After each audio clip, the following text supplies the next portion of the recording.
শুভ বিবাহের আজকের পর্বের রিভিউ নিয়ে বাংলা সিরিয়াল সমাচার তোমাদের সামনে এসে গেছে। তো আজকের পর্বের রিভিউতে যেটা দেখা যাচ্ছে যে সুধারা ওদিকে সবাই মিলে গাড়িতে করে চলে আসছে, আর এদিকে কিন্তু এই সার্থক বলছে যে তার বিষের প্রভাব নাকি কিছুক্ষণের মধ্যেই দেখানো শুরু হয়ে যাবে, সবাই নাকি একে একে জ্ঞান হারাবে। তো দেখা যাচ্ছে তোরই কিন্তু ঘুমিয়ে পড়েছে।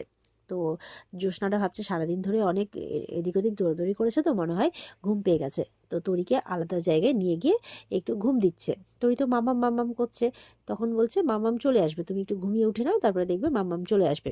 আর ওদিকে তো সার্থক হাসছে, ও বলছে যে যাক, প্রভাব দেখানো শুরু করেই দিয়েছে, এরপর কিছুক্ষণের মধ্যে সবাই ঘুমিয়ে পড়বে তাই বলছে।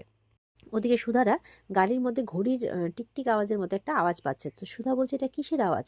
তখন ওই সামনে একটা বক্সের মতো ওখানে খুলে দেখছে যে ওখানে বোম রাখা আছে। এটা দেখে তো সবাই অবাক হয়ে যায় ওখানে। আশুতোষ বলছে এক্ষুনি গাড়ি থেকে নামতে হবে, নামো। আর ওদিকে কিন্তু সার্থক কাউন্ট করছে, আর 10 সেকেন্ড, জীবনের মজা নিয়ে নাও, তারপরে সবার খেলা শেষ। তো এবার আশুতোষরা সবাই কিন্তু একে একে গাড়ি থেকে নেমে পড়েছে। এবার যখন সুধা গাড়ি থেকে নামছে, চলে আসবে এদিকে, তখন ওর আঁচলটা গাড়ির সঙ্গে আটকে গেছে। আর ওদিকে সার্থক কিন্তু 4, 3, 2, 1 বম এরকম করছে, আর গাড়িটা সত্যি সত্যি ব্লাস্ট করে যায়। তো ঝিনুক টিনুকরা তো সবাই আগে এক সাইড হয়ে গেছে, সবাই কান টান বন্ধ করে নিয়েছে। এবার তারা কিছুক্ষণ পরে দেখছে তার দিদি নেই। মানে কি ব্যাপার, দিদি কোথায় গেল, দিদি কোথায় গেল? ঝিনুক তো চিৎকার করে উঠেছে দিদি বলে, ভেবেছে হয়তো দিদি কিছু একটা হয়ে গেছে।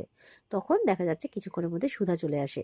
সুধা বলছে আজকের এক শুভ দিনে দুষ্টের দমন না করে আমার মরণ নেই, তাই বলছে। তো সবাই তো সুধাকে দেখে একটু খুশি হয়।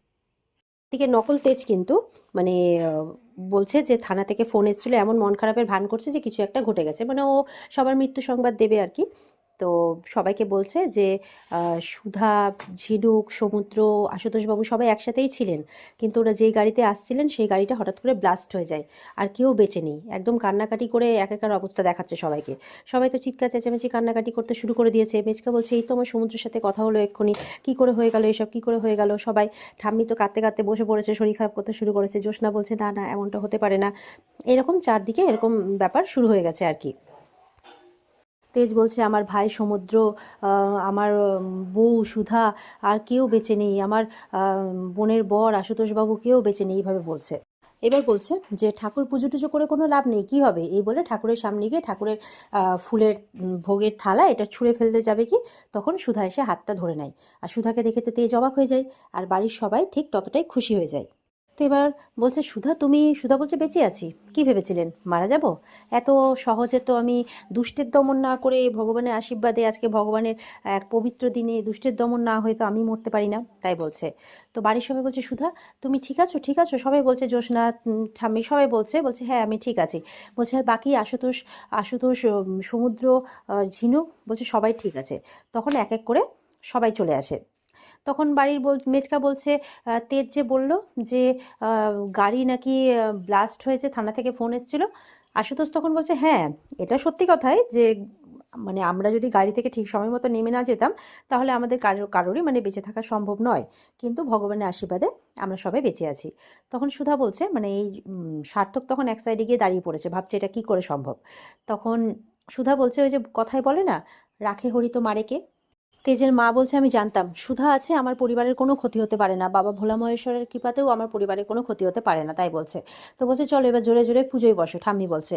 সুধা বলছে না, আমার তার আগে একটা কাজ আছে। তো তেজের মা বলছে এখন আবার কি কাজ মা, আগে পুজোটা সেরে নাও। তখন বলছে না, আমার একটা কাজ আছে, ওটা সেরেই করব। তখন দেখা যাচ্ছে যে একটা বড় ত্রিশূল হাতে তেজ আসছে, মানে দেখা যাচ্ছে সার্থক যা জামা কাপড় পরে আছে সেই একই জামা কাপড় পরে সে আসছে। এবার বলছে কথাবার্তা পরে হবে সুধা, চলো আগে পুজোয় বসি। সুধা তো বলছে তোমার সাহস কী করে হয়, তুমি ভাবলে কী করে আমি তোমার সাথে পুজোয় বসবো? তখন তেজ ত্রিশূলটা রাখে আর বলছে কেন, নিজের স্বামীর সাথে পুজোয় বসবে না? এ বলে সুধার হাতটা ধরেছে। সুধা তখন অবাকভাবে তাকিয়ে আছে, এ তো এই স্পর্শ তো সার্থকের স্পর্শ নয়, তবে কি? তখন বলছে কি বীরাঙ্গনা, বুঝতে পারছো না তাই তো যে কি করে অদল বদল হয়ে গেল? তখন তো সুধা খুব খুশি হয়ে গেছে, বলছে তেজ তুমি? বলে হ্যাঁ আমি। তখন সবাই অবাকভাবে তাকিয়ে আছে যে সুধা পছন্দ করছে না একবার, একবার তেজ বলছে, এরকম একটা ব্যাপার আর কি। তো সার্থক তো এবার ওপরে গিয়ে মানে পুরো জিনিসপত্র ছুঁড়ে টুড়ে ফেলছে, মানে আর সহ্য করতে পারছে না যে এত কষ্ট করে মারার প্ল্যান করলো, কেউ মরলো না, সবাই বেঁচে গেল। না না, এটা হতে পারে না। তবে ঠিক আছে, আর কিছুক্ষণ, এবার বাড়ির সবাই তো একে একে একদম বেহুশ হতে শুরু করবে, মরতে শুরু করবে।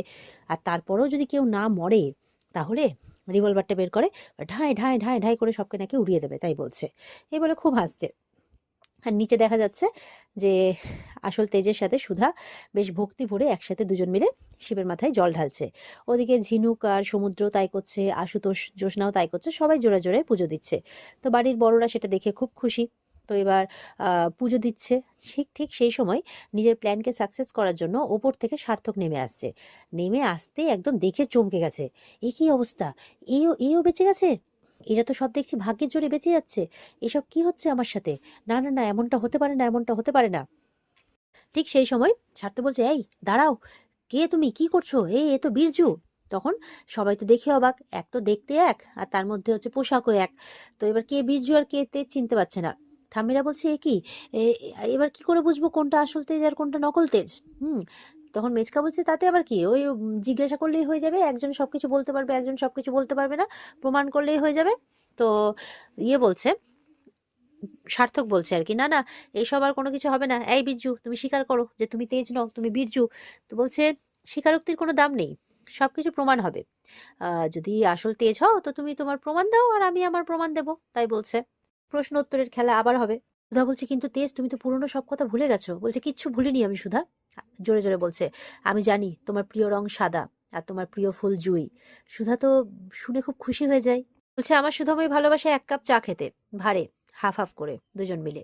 সুধা তো শুনে খুশি হয়ে যায়, বুঝতে পারে যে তেজের স্মৃতি ফিরে এসেছে। তখন সার্থক বলছে, এইভাবে প্রমাণ করা যায় নাকি যে আসল? সার্থক বলছে, চুপ, এগুলো দিয়ে কোনো কিছু হয় না, এই সুধার পেছনে ঘুরঘুর করতে করতে এইটুকু তো সবাই জানতেই পারে। তখন বলছে, আচ্ছা ঠিক আছে বেশ, কিন্তু আমি এমন কিছু জানি যেটা তোমার জানা সম্ভব নয়। ঠিক আছে, তাহলে পরীক্ষা আবার হোক, তাই বলছে। তুমি তো জানো সুধা একবার ছাদে আটকে গিয়েছিল, আর তাকে বাঁচানোরও কেউ ছিল না। সার্থক বলছে, হ্যাঁ আমি গিয়ে বাঁচিয়েছিলাম তো।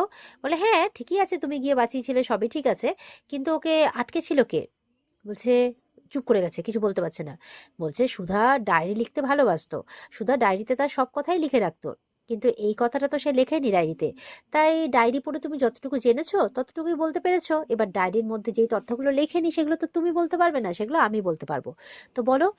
তখন সুধা বলছে, আরে হ্যাঁ, এই কথাটা তো আমার মাথা থেকে বেরিয়েই গেছিল, আর আমি তো ডায়েরি লিখতে ভালোবাসতাম, সেখানে সবকিছু লিখে রাখতাম। তখন বলছে, হ্যাঁ। তো সুধা এবার বলতে যাবে কি, তেজ বলে যে তরিতা, তরিতা সুধাকে আটকে রেখেছিল। তখন তো ওই সার্থক একদম চুপ করে গেছে, কি বলবে কিছু বুঝে পাচ্ছে না। তেজ বলছে, ওই ডায়েরিতে আরেকটা জিনিস লেখা নেই, সেটা তোমার জানার কথা নয়, অবভিয়াস আমার জানার কথা। তো সেটা কেউ জানে না। সুধার পিঠে ঠিক মাঝখানে একটা তিল আছে। তখন বড়রা শুনে একটু লজ্জা পেয়ে যায়। তখন ওই সার্থক তো একবারে চুপ করে গেছে। তারপর তেজ বলছে, তেজ বেকারির জন্য সুধা প্রথম প্রথম প্রথম আর কি নলেন গুড়ের বিস্কিট দিয়ে শুরু করেছিল। সুধা তো শুনে খুবই খুশি, যাক সবকিছু মনে পড়ে গেছে তেজের। তো বলছে যে ঠাম্মি ওই বাইরের কেক পছন্দ করে না বলে সুধা ঠাম্মির জন্মদিনে ভাপা সন্দেশ দিয়ে কেক বানিয়ে দিয়েছিল। আচ্ছা, আমি এটাও জানি যে ব্যাঙ্গালোরে ওই পূর্বীর বিয়েতে সার্থক চ্যাটার্জি আবার ফিরে এসেছিল, তাকে সুধাই শাস্তি দিয়েছিল। সার্থক বলছে, তেজ এত ঘটনা পরপর বলে দিচ্ছে, তার মানে ওর সব স্মৃতি ফিরে চলে এসেছে।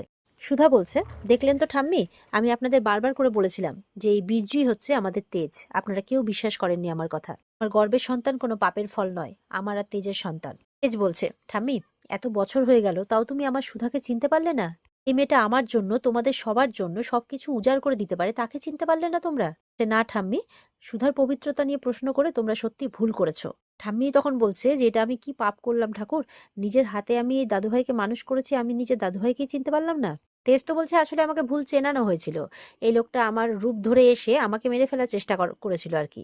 কিন্তু আমি সুধাকে কোনোদিনও হারাতে পারবো না, তরিকে নিজের থেকে দূরে করতে পারবো না, তাই এই ভয়ই আমাকে সবকিছু মনে করিয়ে দিয়েছে, যে আমার মধ্যে সাহস জুগিয়েছে যাতে আমি নিজে হাতে এই সার্থকের খেলা শেষ করতে পারি। তখন তেজের মা বলছে, কি বললি তেজ তুই, সার্থক? সুধা বলছে, হ্যাঁ মা, এই ছদ্মবেশী লোকটা হলো সার্থক চ্যাটার্জি। আর সবাই তো তখন সুধার কথা শুনে অবাক হয়ে যায় আর সার্থকের দিকে তাকাচ্ছে বারবার করে। আর এখানেই কিন্তু আজকের পর্ব শেষ হয়ে যায়। তো পরের দিনে জমজমাট পর্বের রিভিউ দেখার জন্য সবাই অপেক্ষায় থাকবে, আমি আর আজকের ঝলক দেব না। আর আজকের রিভিউ যদি ভালো লেগে থাকে তাহলে অবশ্যই কিন্তু আমার চ্যানেলকে লাইক সাবস্ক্রাইব করবে, আর আমার পর্বের রিভিউকে লাইক কমেন্ট করে জানাবে যে তোমাদের কেমন লাগলো। তো ভালো থেকো সবাই, দেখা হচ্ছে আগামীকালকে নতুন পর্বের রিভিউ নিয়ে। আজকের মতো এই পর্যন্তই, টাটা।